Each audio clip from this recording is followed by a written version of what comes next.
Welcome to our panel, Top-Down SEL, How Superintendents Sustain Quality SEL, where you will hear from leaders about how SEL is being prioritized and sustained in different school districts. A quick note about tech, please ask questions using the question and answer function on the top right. You can ask questions privately and we'll get to some of them by the end. Use the chat to introduce yourself. Let us know where you're from, what you do, and also throughout the session to engage with us. Now I have the pleasure of introducing our panelists for today. So first we have Dr. Abdul Salim Hassan, who is the Superintendent of Schools for East Orange, New Jersey School District. He oversees the education of more than 10,000 students and supervises 900 teachers across 22 schools, pre-K through 12, with a number of collaborating daycare centers. Prior to serving as Superintendent of Schools, Hassan served directly under the New Jersey State Commissioner of Education as Assistant Commissioner of Field Services for the New Jersey Department of Education. He also served as Principal of the East Orange Campus High School, Vice Principal of Woodbridge High School, and Assistant Principal of the John L. Costley Middle School in East Orange. In East Orange, Hassan has served as an in-class educator teaching algebra and social studies. Also, it's really important to note, thank you for your service. Hassan came to education from a successful career in law enforcement and the military. He rose all the way to the ranks of Command Sergeant Major in the U.S. Army, its highest enlisted rank. He was deployed to U.S. missions in Panama, Kuwait, and then again in Iraq over the course of his military career. After those deployments, Hassan served as Operations Sergeant Major of Plans in the Directorate of Military Support for the U.S. Pentagon Joint Operations Center. So thank you for your service, and I wanted to make sure I highlight that. Dr. Hassan, thank you for being here with us. Thank you. Our next panelist is Dr. Tahira Dupree Chase. Dr. Chase was appointed to lead the Westbury Union Free School District as Superintendent of Schools. Dr. Chase has over 25 years of experience as an educator. As a teacher, she expertly taught and inspired young minds at both the elementary and secondary levels. As an administrator, Dr. Chase has led numerous initiatives and improved outcomes for students. Prior to leading Westbury Union Free School District, Dr. Chase led the Greenburgh Central School District in Hartsdale, New York, as Superintendent of Schools from 2014 to 2001. Since her arrival into Westbury, she has focused on instructional programming to address learning loss due to the pandemic. Moreover, she has been working with various leadership teams within the district to restructure safety and security, streamline literacy instruction, improve communication platforms, and increase course offerings to students. Dr. Chase, thank you for being here with us. It's my pleasure. Thank you for having me. So you're welcome. Thank you. Thank you for being here. And so we'll get started. So first, we'll start with Dr. Chase. What role do district leaders play in prioritizing social emotional learning and ensuring it is sustained over time? First and foremost, thank you so much for allowing this platform to have the most important conversation we can have about education, the status of education today, which is social emotional support, social emotional well-being. And as superintendents, we play the most important role in pretty much setting the tone for a sustainable, viable SEL program in our respective school districts. It really starts with an adult mindset. How we show up to work, how we behave at work impacts the instructional day at any given school. It also impacts how our staff respond to students. So our behavior does impact the overall environment of the school. And as superintendents, not only do we set the tone, but we also must embed what is a viable and sustainable social emotional support, social emotional well-being program should look like. And that has to be embedded in your vision, in your mission, and your strategic plan. You must walk the talk. We can't just put it in our mission statement and think that it's just going to come alive on its own. You have to make sure it becomes part of the school district's overall environment, part of the culture. We have to build it into our curriculum. Right? So it can't be a one-off, social emotional support only happens on Fridays. No, it has to be embedded in the curriculum. It has to be part of the discourse in every single classroom. We have to invest in professional development as superintendents, right? We want to make sure that our teachers are well-trained. We want to make sure that our teachers are comfortable with identifying when a student, or we call them scholars in my school district, when a scholar displays the need for social emotional support. What do you do? How do you then embed it into the daily lessons in your classroom? How do you check to make sure that your students are well and able to receive instruction? In addition, as superintendents, we also must model the behavior that we wish to see in our staff in our faculty, and in our scholars, as well as our community, our partners. It's important that we model the behavior. If we talk about balance to our staff, if we talk about balance with our scholars, and we host workshops with parents, and we're talking about finding balance and giving back to the community, teaching empathy, then we have to model that behavior ourselves. And I don't want to take away from my new friend, Dr. Hassan, but I'm going to end with this one last point. SEL has to be embedded in the everyday life, and it must be the absolute culture of every single school. And the superintendent is the one who sets the tone. Thank you. Dr. Chase, you said so much, and there's so much. I'm so happy that we're recording these conversations because you hit on so many points, and I love talking about modeling and how it has to be embedded and how that the superintendent leads that work and models that for everyone else. Dr. Hassan, what are your thoughts to this question? First, I just want to first thank you, Brandon, for having this platform. I'm truly honored to be here. And SEL is a topic that kind of like we formalized it in this space now. And SEL has been addressed for years, in our urban school districts, and it's only been heightened, now because of the pandemic. So it's a great topic because this is a holistic approach to taking care of students. We talked earlier about how SEL has a component of academics because we have to take care of the whole child and for the whole child to develop.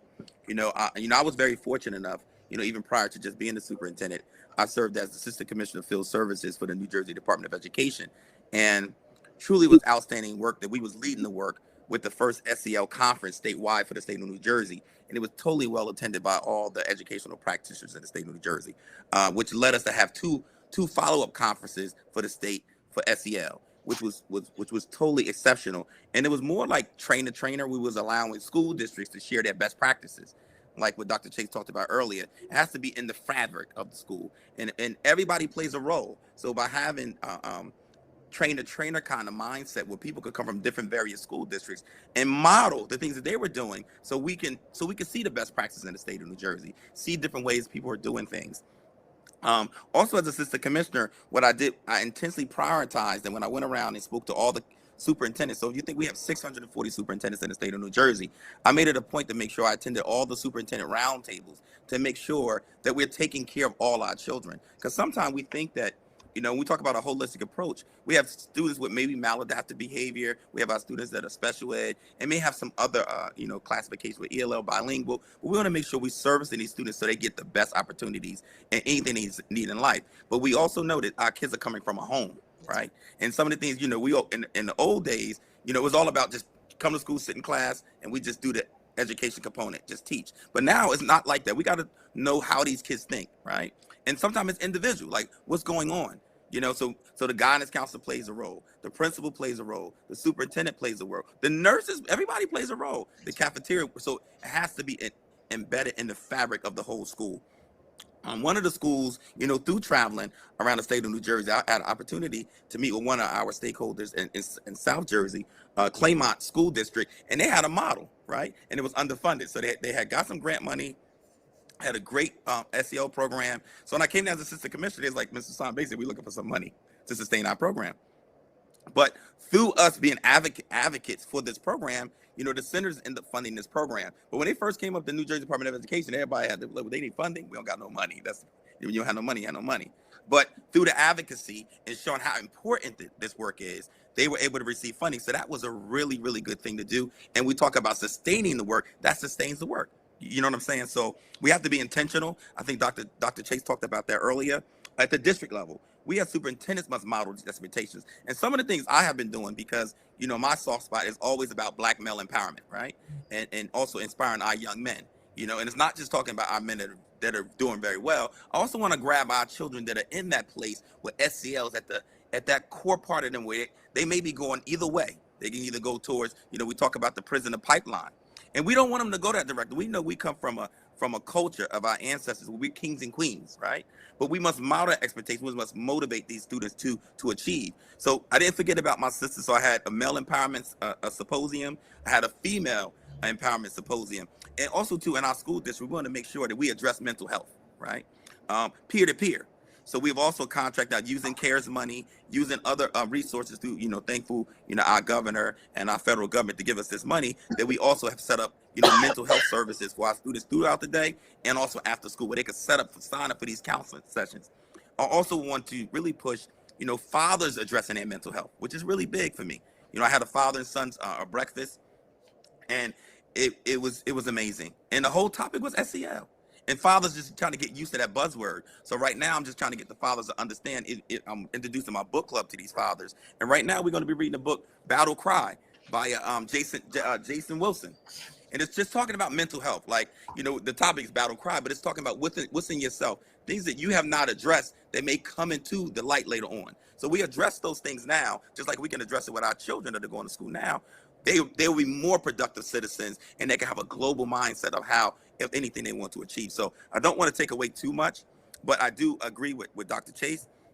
It's about sustaining it, modeling the expectation. It must be in the fabric of our school from a holistic perspective in every aspect. So, this is a great topic. We want to just to motivate our students to be successful. So, hey, Brandon, that was a great question. Yeah.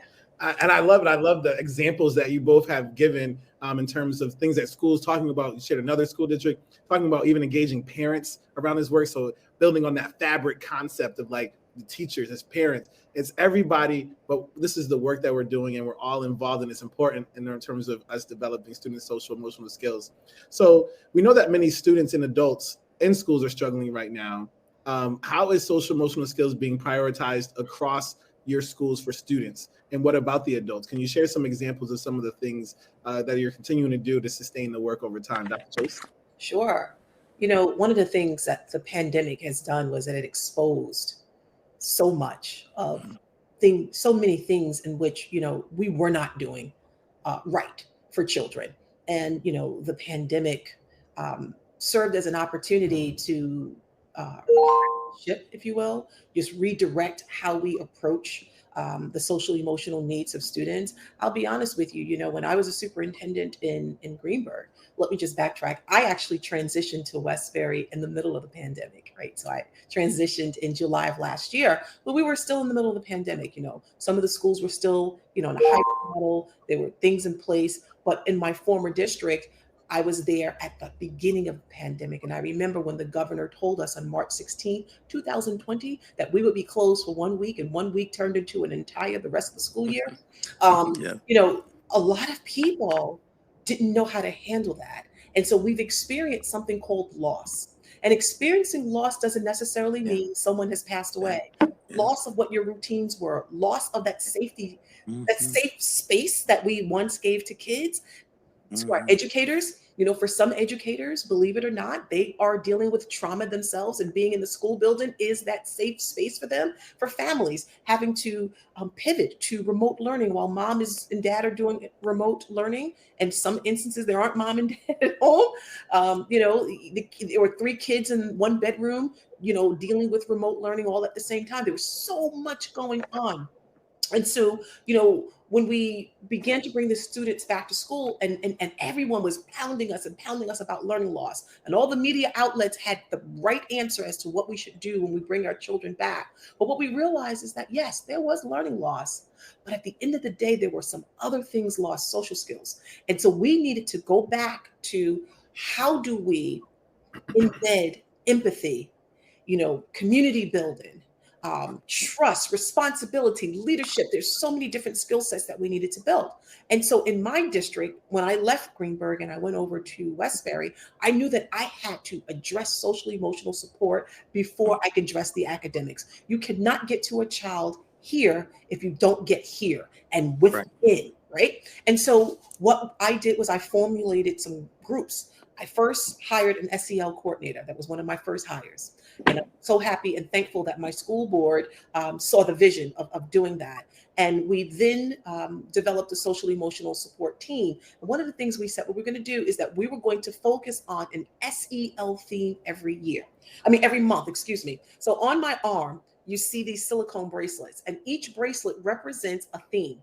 Every child, every staff member, every faculty member, I don't care if you drive the bus, you work in the cafeteria, you're in the library, you are a TA, you are an aide. It doesn't matter if you're part-time, full-time.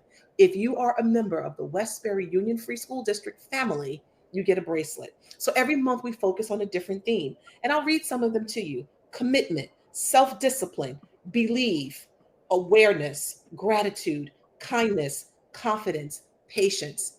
And every month you see this plastered all around the district. But we went further.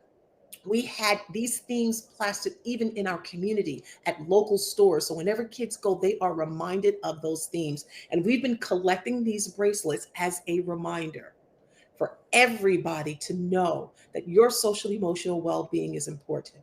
When I first arrived here as a superintendent as well, during our convocation, when I was introduced to the staff, what I did was I spent half the day for our professional development day focus on their social emotional well-being. We were opening school full time. All the kids were coming back. I understand some people were dealing with trauma. There was some anxieties. Some people felt unsafe. And so I had to make sure that everyone felt safe and everyone was a part of this process in opening up schools safely for our children.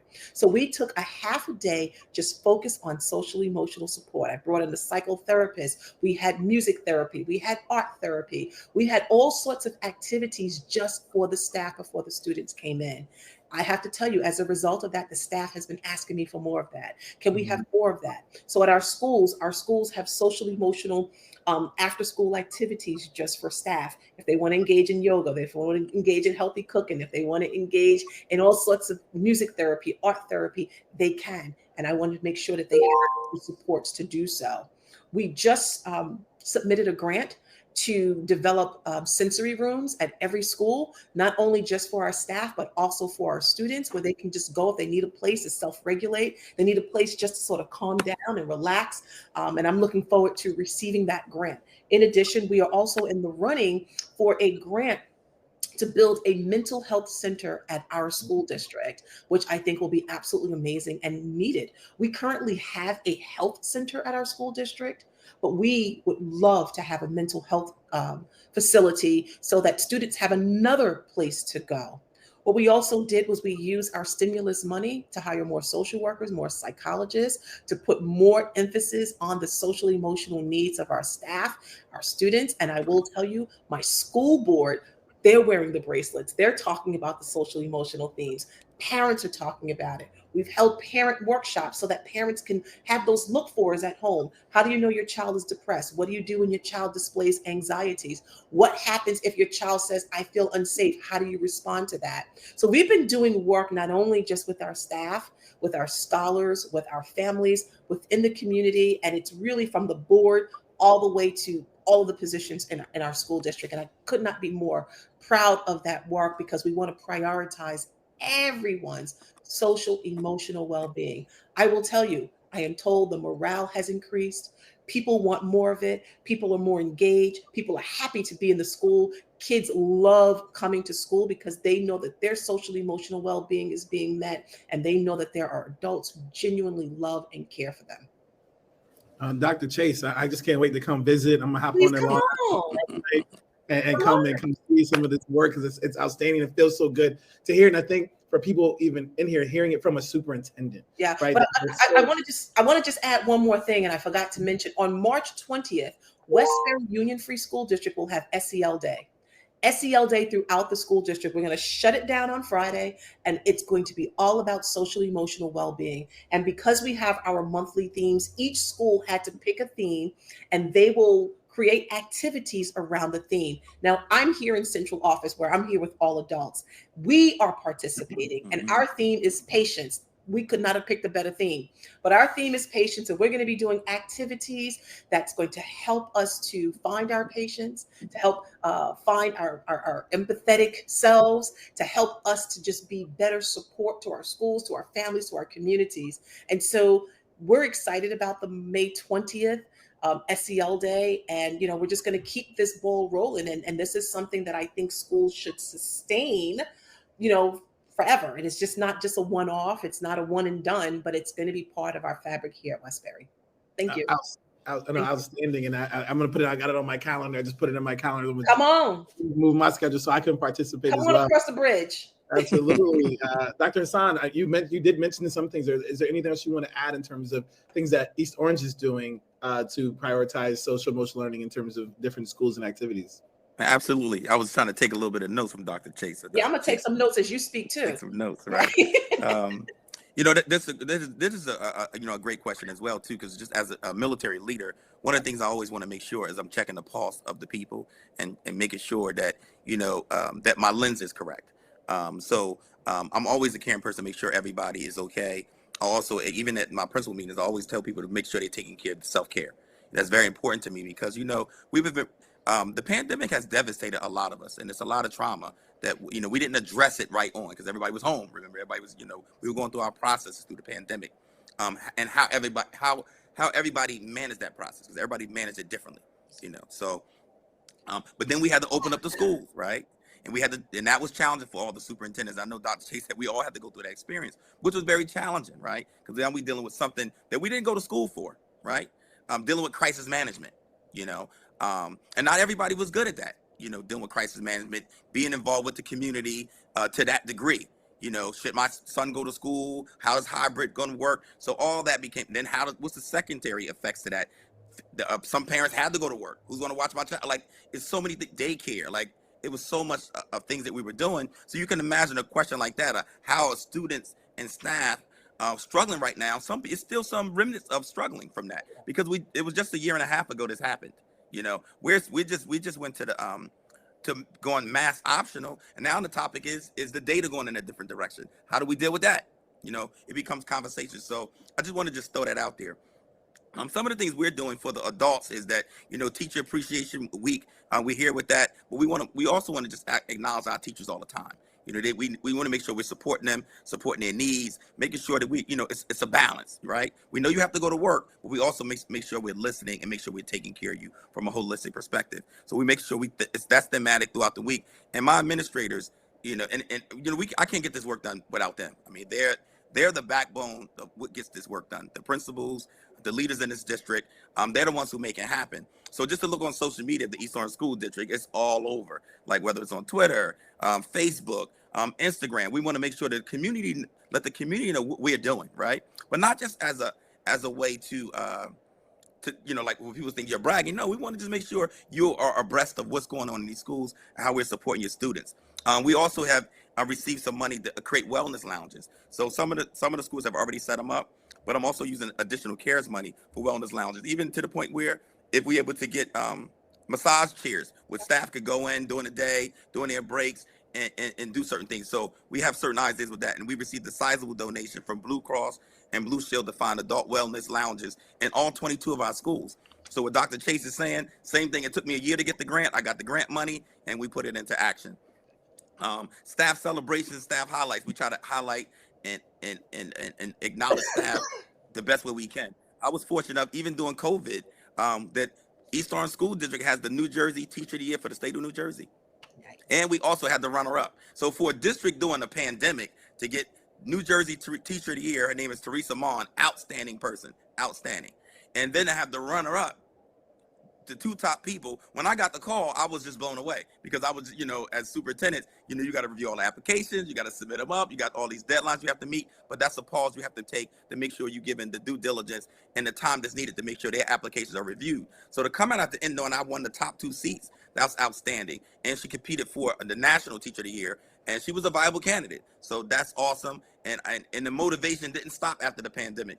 Being that we won last year, I still got 30 or 40 packets this year for Teacher of the Year. We try to do SEL training for adults throughout the year. That's embedded, whether it's on Zoom, they doing it is in the schools, and it's also at the district level.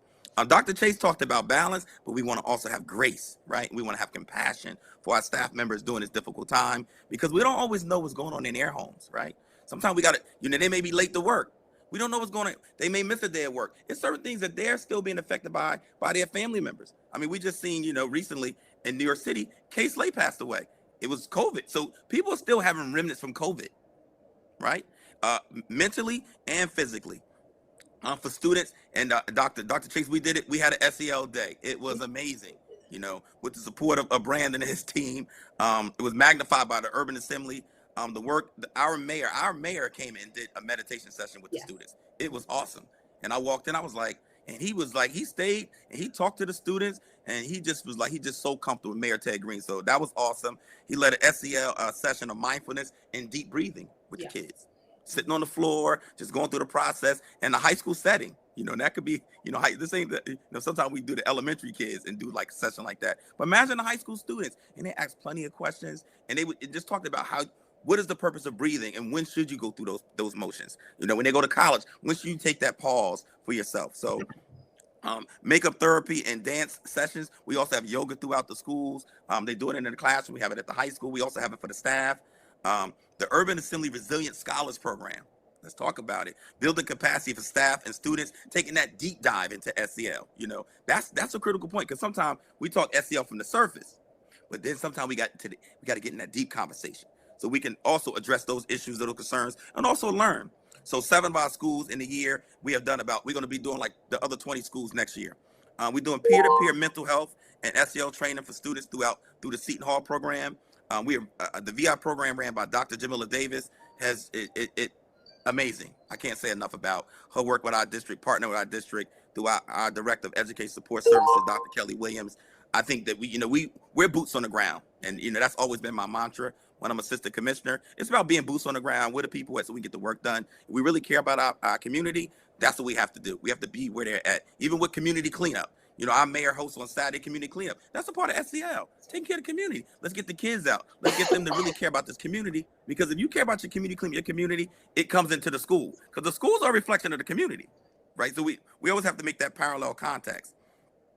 Using SEL common language. It's important, right?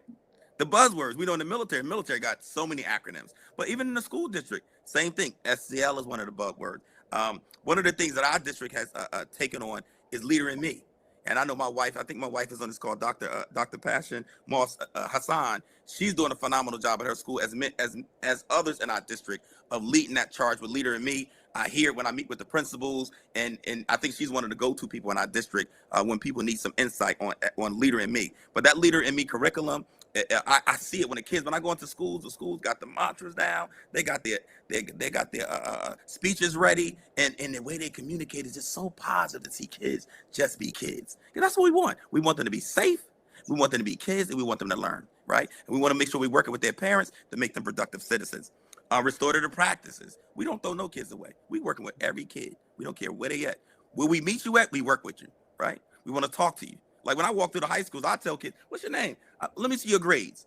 I want to know what's going on. And when I see gaps in certain things, I address it right on the spot. I'm even an advocate for the students so they can be advocates.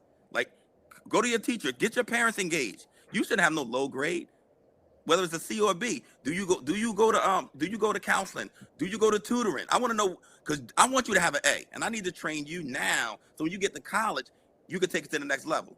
Because everything is achievable, but you have to ask somebody. Always raise your hand.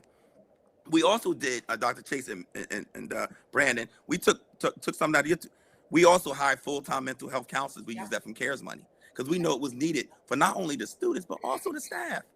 Right. That they could meet with somebody and talk to somebody. So we have a lot of things we're doing. One of the things that you talked about is just making sure that staff come to work in sound mind and happy to be here. I'm also looking at a new project with Qualtrics. I know North School District had just purchased Qualtrics, and it's also dealing with that morale booster for the school district. Heavy in cost, but it's totally worth it in that process. So that's one of the next steps I'm looking at, is hiring Qualtrics to be a partner in its work to increase morale in the East Orange School District.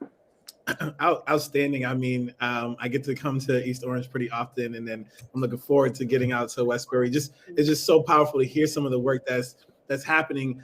We have a question that came in, and I think it's a really great question that I want to share. I'm going to ask. It's from Kyla, and she asked, "What are ways we can support teachers that are dealing with the stress of accommodating social emotional?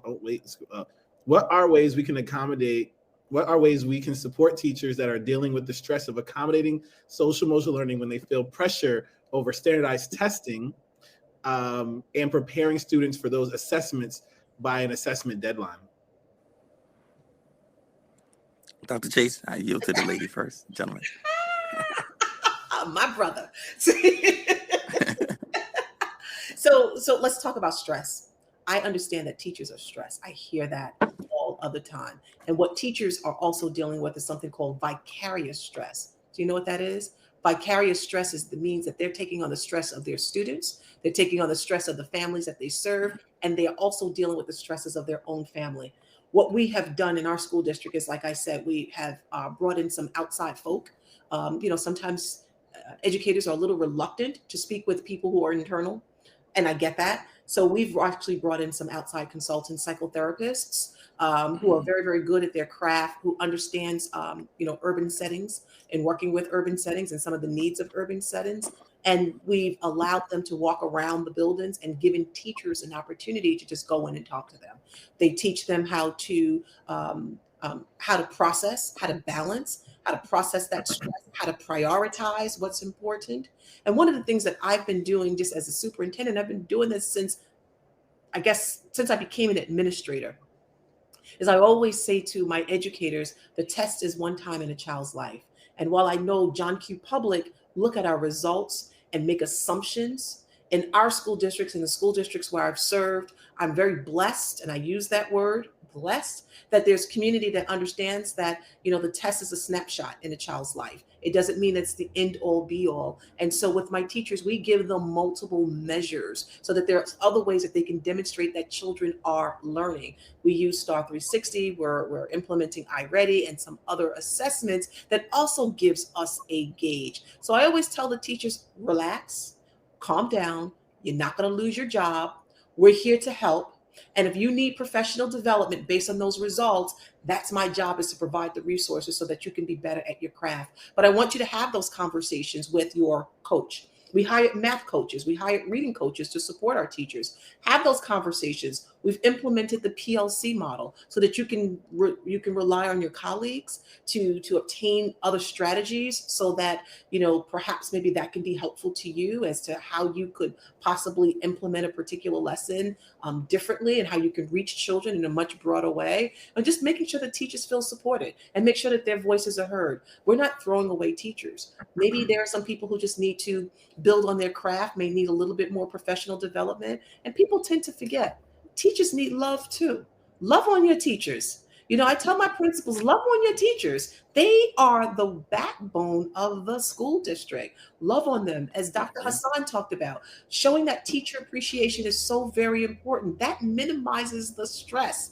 When people feel appreciated, they will go above and beyond expectations. And so, those are some of the things we can do to try to minimize the stress. And I think people need to hear from folk like Dr. Hassan and myself to just relax, do your very best. And if we can help you to become a better teacher, then allow us to do that. But, you just got to be open-minded about it. Dr. Hassan, I hope I didn't take what you were going to say. Yeah, you did. So I don't have to say anything at this point. Well, listen, I want to build on this. We have some more questions coming in. And I think through the things that you both have shared, we can absolutely see that a priority of social emotional learning has taken place in your district. You are maintaining and sustaining that. From Jeff and I, actually thinking about what he's asked, and I was thinking about asking the same question in a really similar way. What would you say to convince another superintendent to invest the resources? So really thinking about how you have prioritized your budgets, because you know what people care about by what's in their budget, right? It's thinking about how you have put together and crafted your budgets to actually put the resources behind what you say. Because Jeff put here, he said, what would you say to convince a superintendent to invest in resources into social emotional learning when they say all the right things, however, it's not a high priority in their budget? How would you advise a superintendent or people who are going to speak to superintendents that are here listening to move forward in that way? Well, for me, that's a good question, because I'm the former assistant commissioner who was over, a lot of the superintendents. So then that was a conversation in reference to like equity as well as SEL and infusing, because we don't want to leave anybody behind, and that becomes, so when you deal with, the diversity of the state of New Jersey, we know we have pockets from urban, suburban to rural school districts, and they all operate differently. But we know what is a theme on all schools, that we're here to educate all children, right? So they go to a school with so many hours of the day. We're governed by the laws of the state of New Jersey. the mandatory lunches, all those things. But you start to see the variations and the freedoms from different school districts. Like you will start to see, like I'll go to Hunterdon County, which is rural, and they already have an embedded SEL day where the students are going to academic programs, but then they got a volleyball competition going on through the school day where kids are wearing all the paraphernalia, they all theme. It's exciting, right? And then you might go to another school or urban community where you got kids, because of the safety of the community and gangs, they're coming in schools differently. You know what I'm saying? I call it the TSA way, that whole process, metal detectors being wand, etc. And it takes away. So it's also just trying to get the superintendents in superintendents to sync. So sometimes we have to set up professional learning communities for superintendents. Good professional learning communities, not where they just come in to receive an in brief of governance of laws, but to really come in to have that culture conversation, like what does really SEL mean, and let's dig down, right, and understand its importance. Because you all realize sometimes it's a difference between a new superintendent, right? Then you have your superintendent like Dr. Chase that have on a second term, got some experience, and then you have some superintendents that have been in the game a long time. So for them, it may be like nothing changes. I'm just going to operate the same, and they're not listening to none of the new formalized processes like SEL is formalized. Leader in Me is more formalized. So now we have a systematic process. So it's for them to be open-minded, having great peers to mentor them, because you have the informal mentorship and you have the formal mentorship when you're going through your process. And for new superintendents, just even like myself, is to reach out to your peers. And you could create your own professional learning communities with superintendents so you can see what's out there. Because we're all trying to achieve the same goal: greatness for our kids, greatness for our staff. But we cannot do it if you're not really communicating. And you will see, and I'm sure Dr. Chase was myself, I've seen superintendents, Brandon, that very question that you asked, that they're not doing it, and you won't see them being superintendents. Sometimes they may not last a year, or they may not last 2 years. And you'll start to see those kind of agreements going in place because, we have to service these communities, right? If you're not servicing these communities and the system's not in place, you're going to see those things kind of happen. So, superintendents have to be open to receive information. They have to be open to receive feedback, right? It's a tough job, but you have to be open to receive information so you can put the information you receive into practice to make the district a better district. So I don't know if Dr. Chase want to add to that. Yeah, I'm very blessed. I used that word twice so far. I'm very blessed to be in Nassau County, where we have our consortium here, and we meet monthly, and then we also meet again with our quadrant. Those are us who are just in the neighboring areas, right? And in Westchester, it was the same thing. I get to share what we're doing, and we get to share and we get to feed off of one another. So when someone is interested in hearing a little bit more about SEL, and wait, I heard you doing this. What does that look like? And even with Dr. Hassan, I took a couple of notes. I want to learn more about that leader in me. But we share information as superintendents, and we should not be afraid to share. And I think Dr. Hassan spoke about this earlier. I put stuff on social media all day, every day, and I continue to encourage my principals, and they have been doing a phenomenal job at putting things out. What are we doing? What are we doing with SEL? And superintendents, we look at each other's work, and we look at each other's work because we also borrow each other's work, just like teachers. Teachers share lesson plans. Teachers are now selling lesson plans, but teachers are sharing lesson plans. They share activities. We do the same thing, and social media allows us to share our priorities. You said something, Brandon, a little bit earlier. If you want to know about the priority of a school district, take a look at the budget. The budget tells the story. The budget is like the soul of the district. And what I have been doing in the past 8 years that I've been a superintendent, and even when I got here, is that we make our budget thematic. Each year I have a theme so that people will know what is the priority of the budget. And we develop our goals around that theme so that it's crystal clear and that the communication is transparent. Oh, outstanding. I'm just loving this. I'm learning so much. And I know so many gems are being dropped, and people are probably, we can't see them, but they're taking notes as you're sharing the different things and approaches that you're taking in your districts. We have another question that came in from Vay. And it was virtual or in-person educator SEL professional development, which is preferred, and how long, and how often should SEL workshops for educators be? So maybe talk about the professional learning that you're doing and conducting in your district, and what does that look like? Yeah, so I think so remember, districts, the landscape of districts are different from district to district. So you can't say, well, what this district is doing, we got to do it, because the community is different. You know, it's different. And you can even compare, like, sometimes suburban communities are just different. You know, you just can't take, but what you want to do is be able to have the resources at your fingertips. If you are able to use them, you could use them. You know, like I talked about it earlier, it should be embedded in the fabric of the school district. And whether it's training, whether it's hybrid, online, virtual, it just depends on your district and your district setup. Because, you know, the virtual concept came more from people, you know, concerned about their wellness when it comes to catching COVID. So that's kind of like board meetings were like that, you know, all the things like that. Um, as we move into the future, and you know, I'm sharing this. This is more of a bigger conversation. But as we move into the future, we don't know what education is going to be looking like, because we've opened the door of education outside of them addressing concerns of learning loss. But it was some value add happened with having kids home, learning to adapt in that environment, even though it was a stressful moment to get us there. But once we got there, we got there. And we started to see best practice in instruction. You know what I'm saying? Teachers were amazing online. Like, some teachers were doing their thing, and some kids were amazing online. Then we looked at asynchronous learning versus synchronous learning. How was that? How did it work? We noticed some kids did phenomenal with synchronous learning, and then we noticed some kids needed asynchronous learning with that type of support. And then we learned that all teachers can't teach that way. Mm-hmm. And they didn't receive, I would say, adequate professional development from the beginning. You know, most people are taught from an educational practitioner from a whole group, walking into a classroom, set the desk all to the front, and then now we translate the workstation model, PBL, all the different styles of instructional strategies. So I just think it's from district to district.